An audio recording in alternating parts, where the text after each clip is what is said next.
Un jour, j'étais en train de manger une orange. Enfin, donc avant de la manger, je la regardais et je trouvais ça très mystérieux, ce fruit. Et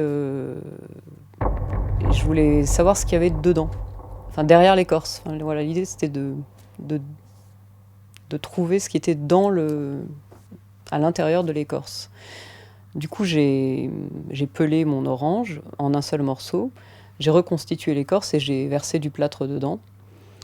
Et ensuite, une fois que le plâtre a pris, j'ai enlevé l'écorce. Et là, j'ai eu une pièce donc, qui ressemblait un peu à ça, sauf sale parce qu'il y avait des restes d'écorce.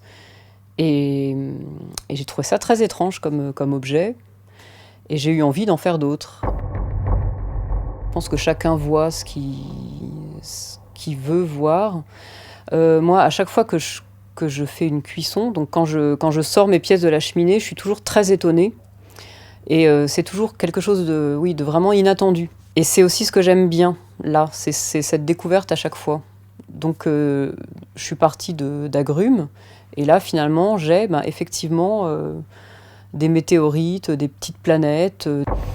Au moment où j'ai installé cette pièce à l'asinerie, il y avait déjà le vitrail de Marc Couturier, qui était déjà une constellation. Et lorsque j'ai installé toutes ces pièces, je les ai mises les unes en tension par rapport aux autres. J'ai joué avec l'ombre et la lumière.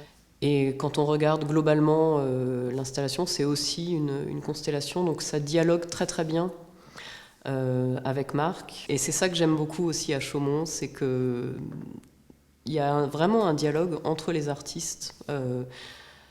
Parce que le travail de tous les artistes qui sont exposés ici, je trouve, rentre en résonance avec le mien, et donc avec le lieu finalement.